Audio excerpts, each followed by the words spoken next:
Good morning students. ఈరోజు మనం senior electrician class అనేది చూద్దాము. అయితే మొన్నటి వరకు మనం ఏం చూసామంటే డీసీ జనరేటర్స్ అనే టాపిక్ కవర్ చేస్తూ వచ్చాం. దాంట్లో కొన్ని టాపిక్స్ అనేది మనం చూస్తూ వచ్చాం. అయితే ఇప్పుడు మనం ఏంటంటే దీంట్లో డీసీ జనరేటర్స్లో మనం చెప్పుకున్న టాపిక్ వరకు కవర్ అయ్యే బిట్స్ అనేది చూద్దాం. ఈ సీనియర్ ఎలక్ట్రీషియన్ స్టూడెంట్స్కి అన్ని సీనియర్ ట్రేడ్స్కి మనకి ఆన్లైన్ ఎగ్జామ్స్ కనుక కండక్ట్ అయితే మనకు ఉన్న బిట్స్లో నుంచి ఎగ్జామ్స్లో ఇస్తారని ఆశిస్తున్నాం కాబట్టి సో మనకి ఉన్న బిట్స్ వరకు మనం కవర్ చేసుకున్నాం. సో ఈరోజు ఏంటంటే డీసీ జనరేటర్స్లో ఏవైతే బిట్స్ ఉన్నాయో వాటిలో కొన్ని చూద్దాం. సో ఫస్ట్ బిట్ ఏమంటున్నాడు అంటే దీని యొక్క మీనింగ్ చెప్తాను, దానికి ఏ ఆప్షన్ అనేది చూద్దాం. ఇది కనుక మనం ప్రిపేర్ అయితే మన ఎగ్జామ్స్లో ఆన్సర్స్ చేయడానికి మనకి ఈజీగా ఉంటుంది. సో ఫస్ట్ ఏమంటున్నాడు అంటే what is the name of the part marked as X in the DC generator అని అంటున్నాడు. అంటే అర్థం ఏంటి అంటే ఒక పార్ట్ అనేది ఇచ్చాడు, దానికి ఏ మార్క్ చేశాడు అంటే ఎక్స్ అనేది మార్క్ చేస్తున్నాడు. అంటే ఇచ్చిన ఫిగర్లో ఒక పార్ట్ని ఎట్లా మార్క్ చేశాడు, ఎక్స్ అనే అక్షరంతో మార్క్ చేశాడు. ఆ పార్ట్ యొక్క నేమ్ ఏంటి అంటున్నాడు. ఓకేనా? సో ఒక ఫిగర్ ఇచ్చాడు, ఆ ఫిగర్లో ఎక్స్ అనే లెటర్తో ఒక పార్ట్ని మెన్షన్ చేశాడు. ఆ పార్ట్ యొక్క నేమ్ ఏంటి అని అంటున్నాడు. ఆప్షన్స్ అనేవి చూద్దాం. ఫస్ట్ ఆప్షన్ ఏమంటున్నాడు అంటే ఆర్మేచర్ కోర్ అంటున్నాడు. అంటే ఆర్మేచర్ కోర్గా అయిద్దా, లేదా బ్రష్ అయిద్దా, లేదా కమ్యూటేటర్ అయిద్దా, లేదా కమ్యూటేటర్ సెగ్మెంట్ అయిద్దా అని అంటున్నాడు. ఆల్రెడీ మనం డీసీ జనరేటర్స్ కన్స్ట్రక్షన్ చూసినప్పుడు చూసాం. ఈ పార్ట్ మొత్తం ఏంటి అంటే కమ్యూటేటర్ అని అంటున్నాం. కమ్యూటేటర్ అంటే ఏం చెప్తున్నాం, అదేం చేసిద్ది అంటే మనకి డీసీ జనరేటర్స్లో ఏసీ సప్లై ప్రొడ్యూస్ అయితే అని చెప్పాం కదా. సో ఆ ఏసీ సప్లైని డీసీ సప్లైగా కన్వర్ట్ చేయడానికి మనం కమ్యూటేటర్ని ఉపయోగిస్తామని చెప్తున్నాం. మరి ఈ కమ్యూటేటర్లో ఒక పార్ట్ మాత్రమే ఎక్స్తో మెన్షన్ చేశాడు. ఈ పార్ట్ ఏంటి అంటే మనకి కమ్యూటేటర్ రైజర్ అంటాడు. కమ్యూటేటర్ రైజర్ అంటే దానికి అర్థం ఏంటి అంటే ఇది దేనికి ఉపయోగిస్తారు అంటే ఆర్మేచర్ని కమ్యూటేటర్కి కనెక్ట్ చేయడానికి ఉపయోగిస్తారు. మనం ఆల్రెడీ డిస్కస్ చేసుకున్నాము. ఆర్మేచర్ నుంచి కరెంట్ని కమ్యూటేటర్ తీసుకుంటుంది, కమ్యూటేటర్ ఏసీ నుంచి డీసీగా మార్చి బ్రష్కి ఇస్తుంది, ఫైనల్ అవుట్పుట్ బ్రష్ నుంచి కలెక్ట్ చేసుకుంటామని చెప్పి. సో ఈ పార్ట్ ఏంటి అంటే మనకి ఆప్షన్ సి అవుతుంది, అంటే కమ్యూటేటర్ రైజర్ అవుతుంది. సో నెక్స్ట్ క్వశ్చన్ అనేది చూద్దాం. సెకండ్ క్వశ్చన్ ఏమంటున్నాడు అంటే what is the name of DC generator అని అంటాడు. ఇక్కడ ఒక ఫిగర్ ఇచ్చున్నాడు, అది ఈ ఫిగర్ ఇచ్చింది, అది ఏ డీసీ జనరేటర్ అని అంటాడు. మనకి డీసీ జనరేటర్లో చాలా టైప్స్ ఉంటాయని చెప్పుకున్నాం. సో ఇక్కడ ఇచ్చిన ఫిగర్ ఏ డీసీ జనరేటర్ అని అంటాడు. మనకి సిరీస్, షంట్, కాంపౌండ్ చూసాం. ఈ మూడిట్లో మనకి ఏ జనరేటర్ చూద్దాం. ఇక్కడ ఏమేమి పార్ట్స్ ఉన్నాయో ఫస్ట్ చూద్దాం.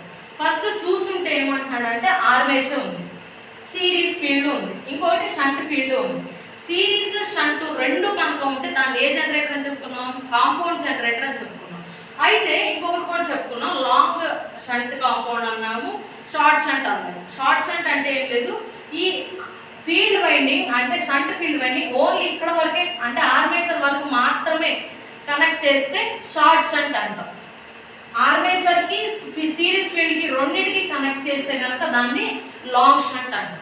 ఇక్కడ ఆప్షన్స్లో ఏమి ఇచ్చాడు, డిఫరెన్షియల్ లాంగ్ షంట్, తర్వాత differential short shunt, cumulative long shunt, cumulative short shunt అని అంటాడు. ఇది మనం ఏంది ఫస్ట్ లాంగ్ షంటా షార్ట్ షంటా చూద్దాం. సో ఈ ఫీల్డ్ వైండింగ్ ఆర్మేచర్కి సిరీస్కి ఫీల్డ్కి రెండింటికి కనెక్ట్ అయి ఉంది కాబట్టి దీన్ని లాంగ్ షంట్ కాంపౌండ్ అంటారు. సో అయితే ఆప్షన్ ఏ అన్న అవ్వాలి, లేదా ఆప్షన్ సి అన్న అవ్వాలి. వీటిలో డిఫరెన్షియల్ ఉంది, క్యుములేటివ్ ఉంది. డిఫరెన్షియల్ అంటే ఏంటి, క్యుములేటివ్ అంటే ఏంటి ఆల్రెడీ చెప్పుకున్నాం, మనం డిస్కస్ చేసుకున్నాం. ఈ ఫీల్డ్ ఫ్లక్స్ ఈ సిరీస్ ఫీల్డ్ ఫ్లక్స్కి అపోజిట్ డైరెక్షన్లో అపోజ్ చేస్తే కనుక దాన్ని డిఫరెన్షియల్ అంటాము. లేదా రెండు ఒకే డైరెక్షన్లో యాడ్ అయ్యే నేచర్లో కనుక ఉంటే దాన్ని క్యుములేటివ్ కాంపౌండ్ అని చెప్పుకున్నాం. సో ఇక్కడ ఈ ఫ్లక్స్ ఏమో ఈ డైరెక్షన్లో ఉంది, ఈ ఫ్లక్స్ ఏమో ఈ డైరెక్షన్లో ఉంది. రెండు ఎట్లా ఉన్నాయి, ఒకదానికొకటి ఆపోజిట్ డైరెక్షన్లో ఉంది. సో రెండు ఆపోజిట్ డైరెక్షన్లో ఉన్నాయి కాబట్టి దీన్ని ఏమంటాము అంటే డిఫరెన్షియల్ లాంగ్ షంట్ కాంపౌండ్ అని అంటారు. Okay, next week. నెక్స్ట్ ఏమంటున్నాడు అంటే which rule is used to find the direction of induced EMF in DC generator అని అంటున్నాడు. మనం already principle of DC generator చూసినప్పుడు చూసాం. అంటే డీసీ జనరేటర్లో మనకి ఇండ్యూస్ అయిన ఈఎంఎఫ్ ఏ డైరెక్షన్లో ఉత్పత్తి అవుతుంది, నథింగ్ బట్ కరెంట్ ఏ డైరెక్షన్లో వస్తుంది అనేది మనం ఏ రూల్ ప్రకారం అంటే కనుక్కుంటామని చూసాము. అది ఏ రూల్ అంటే ఫ్లెమింగ్స్ రైట్ హ్యాండ్ రూల్ అని చెప్తాం. నెక్స్ట్ ఆప్షన్ డి ఉంది. ఆప్షన్ డి వచ్చేసరికి ఫ్లెమింగ్స్ రైట్ హ్యాండ్ రూల్ అంటాడు. Fleming's right hand rule already చెప్పుకున్నాం. థంబ్, ఇండెక్స్ ఫింగర్ ఉంటుంది, మిడిల్ ఫింగర్ ఉంటుంది. ఇదేమో కరెంట్ ఆర్మేచర్ ఏ డైరెక్షన్ రొటేట్ అవుతుందో చూపిస్తామని చెప్పాను. ఈ ఇండెక్స్ ఫింగర్ ఏమో ఫీల్డ్ యొక్క డైరెక్షన్ చూపిస్తామని చెప్పాను. ఈ మిడిల్ ఫింగర్ ఏమో కరెంట్ యొక్క డైరెక్షన్, నథింగ్ బట్ ఈఎంఎఫ్ ఏ డైరెక్షన్లో ఉత్పత్తి అవుతుందో చూపిస్తామని చెప్పాను. సో దీని ఆప్షన్ వచ్చేసి ఏంటంటే మనకి Fleming's right hand rule. Next bit ఫోర్త్ది ఏమంటున్నాడు అంటే which formula is used to calculate the generated EMF in DC generator అంటాడు. మనకి డీసీ జనరేటర్ అంటే ఏం చెప్పామంటే మెకానికల్ ఎనర్జీ నుంచి ఎలక్ట్రికల్ ఎనర్జీ కన్వర్ట్ చేసిద్ది అని, నథింగ్ బట్ అవుట్పుట్ ఏమొచ్చింది అని చెప్పాము, ఎలక్ట్రోమోటివ్ ఫోర్స్ అనేది వచ్చింది అని చెప్పాము. అది ఎంత ఉత్పత్తి అవుతుంది, ఒక జనరేటర్కి ఎంత ఉత్పత్తి అవుతుంది అనేది మనం ఎట్లా క్యాలిక్యులేట్, ఒక్కొక్క జనరేటర్కి ఒక్కొక్క వేరీ అవుతూ ఉంటుంది. చిన్న జనరేటర్ కొంచెం ఈఎంఎఫ్ ఉత్పత్తి చేసింది, అదే పెద్ద జనరేటర్ వచ్చేసరికి ఎక్కువ ఈఎంఎఫ్ ఉత్పత్తి చేస్తూ ఉంటుంది కదా. సో ఎంత ఒక జనరేటర్ ఎంత ఈఎంఎఫ్ అనేది ఉత్పత్తి అవుతుంది లేదు మనకి ఎట్లా తెలిసింది అంటే ఒక ఫార్ములా ఉంది. అది ఏంటి అంటే మనకి జనరేటెడ్ ఈఎంఎఫ్ ఫార్ములా ఏంటి అంటే 5ZNP/60A అంటారు. 5 అంటే ఇక్కడ ఫ్లక్స్, ఏ అంటే number of parallel paths, Z అంటే నెంబర్ ఆఫ్ కండక్టర్స్, N అంటే ఆ కండక్టర్ తిరిగే స్పీడ్, P అంటే నెంబర్ ఆఫ్ పోల్స్, బై 60 ఎందుకు వేసుకుంటాము అంటే పర్ మినిట్కి 60 సెకండ్స్ కాబట్టి మనం 60 అని వేసుకుంటాం. ఓకే, నెక్స్ట్ బిట్ ఫిఫ్త్ది what is the formula to calculate back EMF of a DC motor అన్నట్టు. ఇక్కడ ఆల్రెడీ యాక్చువల్లీ ఇది మనకి జనరేటర్ టాపిక్ కదా, బిట్ ఇచ్చున్నాడు, ఒకసారి బ్రీఫ్గా చూద్దాం. నెక్స్ట్ డీసీ మోటార్స్ దగ్గర చెప్పుకునేటప్పుడు అసలు బ్యాక్ ఈఎంఎఫ్ ఫార్ములా ఏంటి అనేది, అసలు బ్యాక్ ఈఎంఎఫ్ అనేది చూద్దాం. ఇక్కడ జస్ట్ బ్రీఫ్గా చూద్దాం. ఇక్కడ డీసీ మోటార్ అంటే ఏం లేదు, మోటార్ ఏంటి అంటే జనరేటర్కి ఆపోజిట్. ఆ జనరేటర్ ఏం చేస్తుంది, మనకి మెకానికల్ ఎనర్జీ నుంచి ఎలక్ట్రికల్ ఎనర్జీ కన్వర్ట్ చేస్తుంది. మోటార్ ఏం చేసింది అంటే ఎలక్ట్రికల్ ఎనర్జీ నుంచి మెకానికల్ ఎనర్జీ కన్వర్ట్ చేసింది. దాంట్లో కూడా కండక్టర్ ఉంటుంది, దాంట్లో కూడా ఫీల్డ్ ఉంటుంది, ఇవన్నీ ఉంటాయి. అయితే మనకి జనరేటర్లోనేమో ఈఎంఎఫ్ ప్రొడ్యూస్ అయింది, ఈ మోటార్లో వచ్చేసరికి బ్యాక్ ఈఎంఎఫ్ ప్రొడ్యూస్ అయింది. ఎందుకంటే ఆల్రెడీ మనకి మోటార్కి సప్లై ఇస్తున్నామంటే నథింగ్ బట్ ఏంటి ఈఎంఎఫ్ ఇస్తాం, కానీ దానికి ఆర్మేచర్లో కొంత ఈఎంఎఫ్ అనేది ఆటోమేటిక్గా ఉత్పత్తి అయింది. ఆ ఈఎంఎఫ్ ఏం చేసింది అంటే మనం ఇచ్చిన సప్లైకి అపోజ్ చేస్తుంది, వ్యతిరేక దశలో ఉంటుంది. కాబట్టి దాన్ని మనం ఏమంటాము అంటే బ్యాక్ ఈఎంఎఫ్ అంటాం. దానికి వచ్చే ఫార్ములా ఏంటి అంటే EB is equal to V minus IARA అని అంటాం. ఈబీ అంటే ఏంటంటే బ్యాక్ ఈఎంఎఫ్, V అంటే మనం ఇచ్చిన సప్లై వోల్టేజ్లో నుంచి, IARA అంటే ఆర్మేచర్ యొక్క రెసిస్టెన్స్ ప్లస్ ఆర్మేచర్ యొక్క కరెంట్. దీంట్లో నుంచి దీని కనుక మైనస్ చేస్తే మనకు వచ్చేదాన్ని మనం ఏమంటామంటే బ్యాక్ ఈఎంఎఫ్ అని అంటాం. ఓకే, నెక్స్ట్ బిట్ చూద్దాం.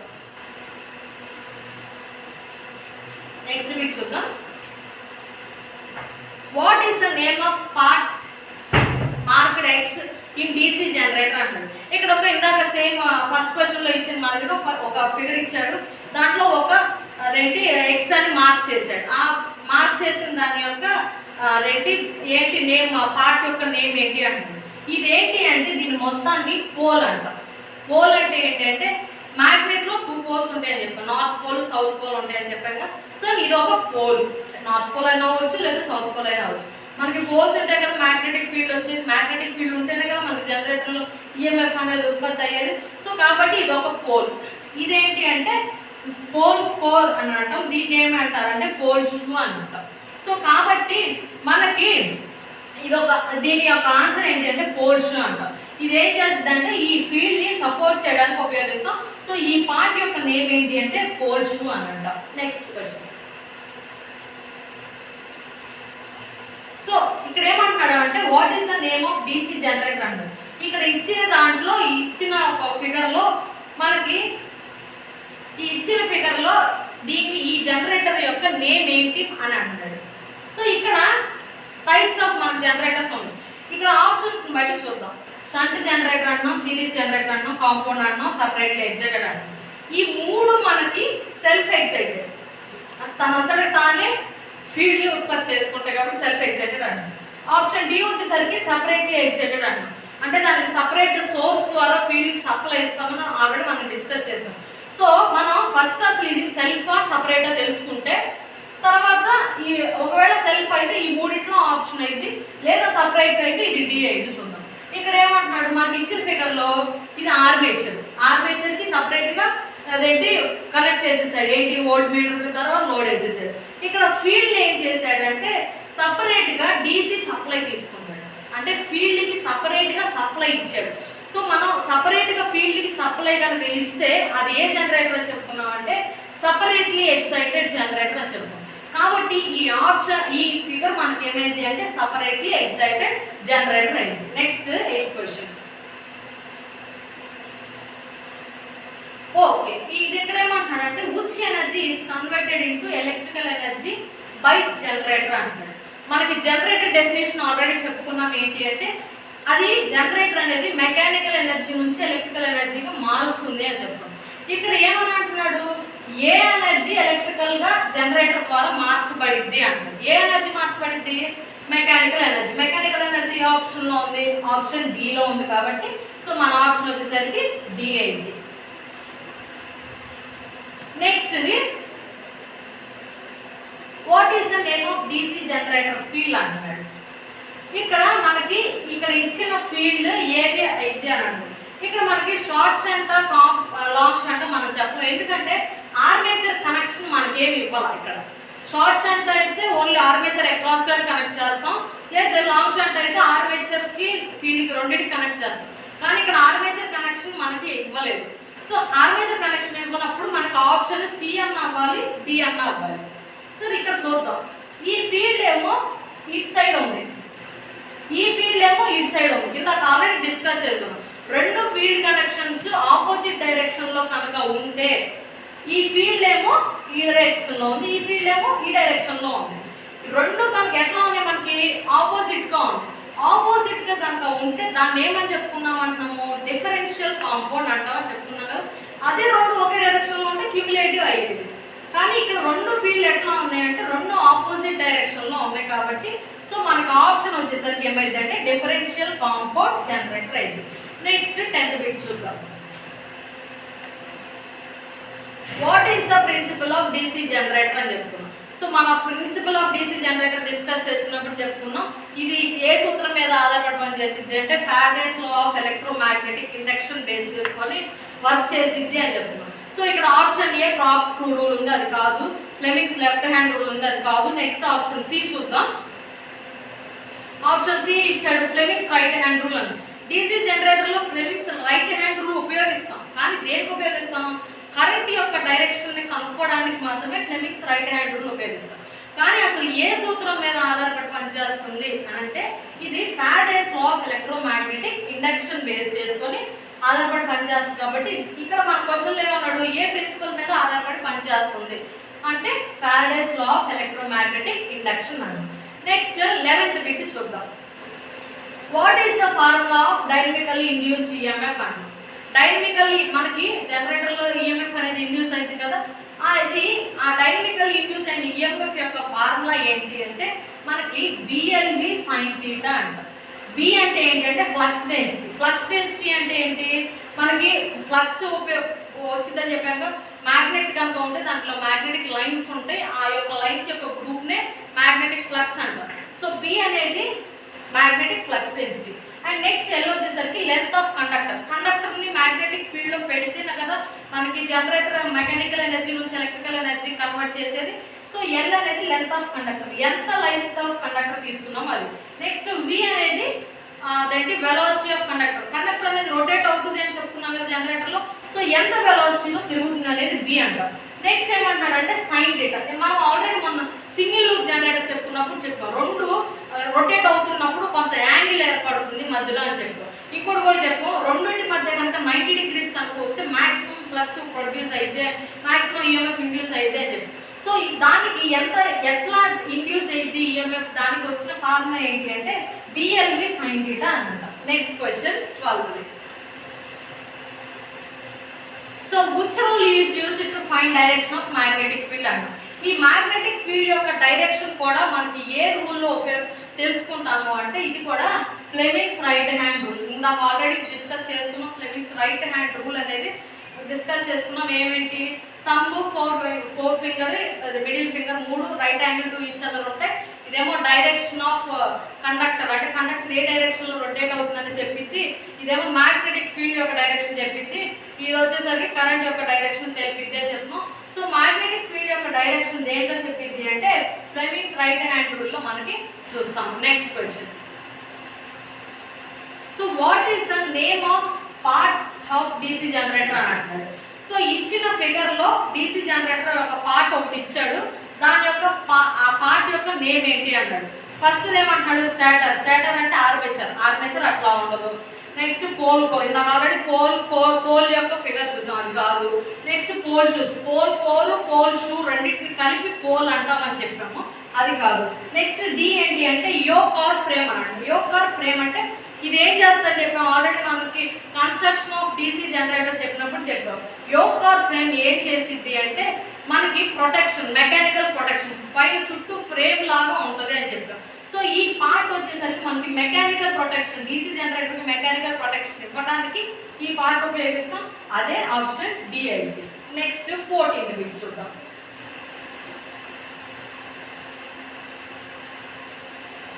So how many parallel parts in duplex lap winding of 4-pole DC generator అన్నాం. ఒక 4-pole డీసీ జనరేటర్ అది ఏ వైండింగ్ చేశారు, ల్యాప్ వైండింగ్ చేశారు, దాంట్లో ఎన్ని ప్యారలల్ పార్ట్స్ ఉంటాయని మనల్ని అడుగుతున్నారు. అసలు ప్యారలల్ పార్ట్స్ అంటే ఏంటి? ప్యారలల్ పార్ట్ అంటే ఏంటంటే మనం జనరేటర్ నుంచి కరెంట్ బయటకు తీసుకుంటున్నాం కదా, ఎన్ని విధాలుగా ఎన్ని వేస్లో కరెంట్ అయితే మనకి ఎన్ని వేస్లో మనకి కరెంట్ బయటకు వచ్చిందో దాన్నే ప్యారలల్ పార్ట్ అంటాం. ఇక్కడ ఇంకోటి ఏమన్నాడు, ల్యాప్ వైండింగ్ అన్నాడు. ల్యాప్ వైండింగ్ అంటే ఏంటంటే ఆర్మేచర్ని 2 టైప్స్గా వైండింగ్ చేస్తారు, వేవ్ వైండింగ్ కానీ ల్యాప్ వైండింగ్ కానీ. సో దీన్నే ల్యాప్ వైండింగ్ చేశాడు అంటాడు. ఆర్మేచర్ని ల్యాప్ వైండింగ్ చేశాడు అని అంటున్నాడు. అది ల్యాప్ వైండింగ్లో నెంబర్ ఆఫ్ ప్యారలల్ పార్ట్స్ ఎన్నైతే పోల్స్ ఉంటాయో అన్ని ప్యారలల్ పార్ట్స్ ఉంటాయి. ఇక్కడ ఎన్ని పోల్స్ ఉన్నాయి అంటున్నాడు, 4 pole అంటున్నాడు. కానీ డ్యూప్లెక్స్ అన్నాడు. డ్యూప్లెక్స్ అంటే డబల్ ఉంటాయి. సో కాబట్టి హౌ మెనీ ప్యారలల్ పార్ట్స్ అంటే 4 into 2. డ్యూప్లెక్స్ అంటే 2 కాబట్టి 2 into 4 ఎంత అయింది, 8 అయింది. సో దీని ఆప్షన్ వచ్చేసరికి ఆప్షన్ సి అయింది. Next 15th bit.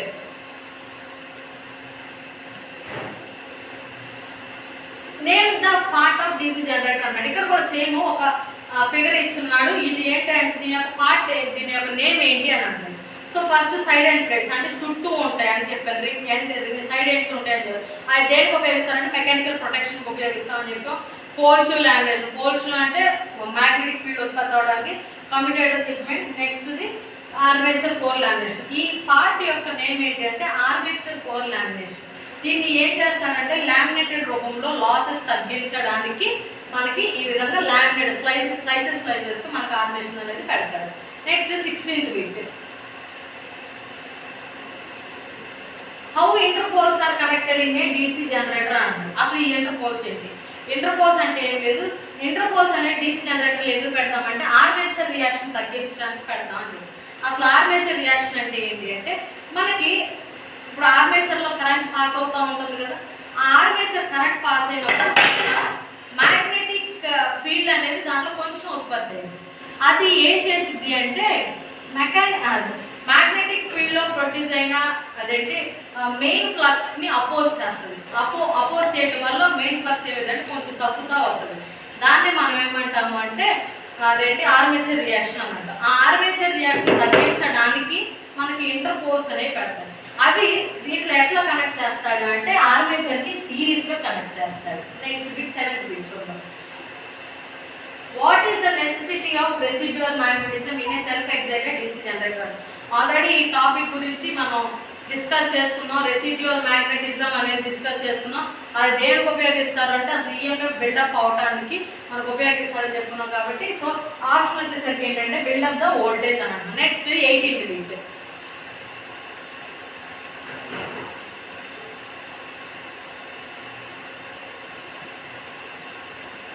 18th ఏమన్నాడంటే what are the 2 points that the brush contact resistance measured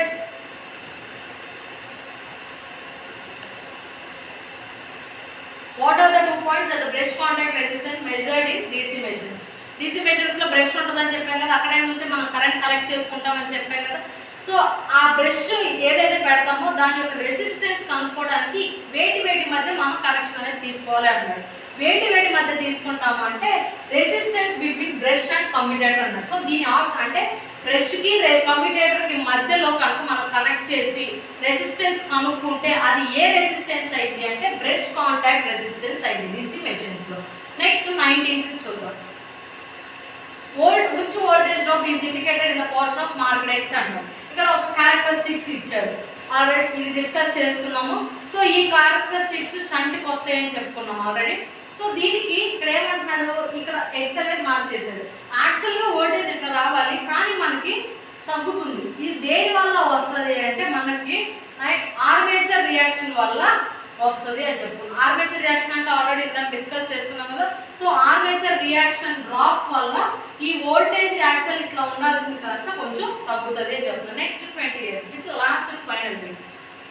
what is the name of compound generator if shunt field is connected in parallel with the armature అని అంటున్నాడు. అంటే only armature connect చేస్తే దాన్ని ఏమంటామని చెప్పాము, short shunt అని చెప్పాం. Both armature కి field కి రెండింటికి కనెక్ట్ చేస్తే లాంగ్ షంట్ అన్నాడు. ఇక్కడ మన క్వశ్చన్ లో ఏం ఇచ్చాడు, what is the name of compound generator. Compound generator అంటున్నాడు. దాంట్లో ఏమేమి ఉంటాయి, సిరీస్ ఫీల్డ్ ఉంటుంది, తర్వాత షంట్ ఫీల్డ్ ఉంటుంది. అది shunt field if shunt field connected in parallel with armature, only armature మాత్రమే కనెక్ట్ చేశాడు అంటాడు. ఓన్లీ ఆర్మేచర్ మాత్రమే కనెక్ట్ చేస్తే దాన్ని ఏ జనరేటర్ అంటాడు అంటే షార్ట్ షంట్ కాంపౌండ్. సో ఈ రోజు వరకు మనం ఈ 20 బిట్స్ అనేది చూసాం. మనకు ఒకసారి ప్రీవియస్ క్లాసెస్ విని మనం ఈ బిట్స్ కనుక ఒకసారి రివైజ్ చేసుకుంటే చాలా ఈజీగా ఉంటుంది. Thank you.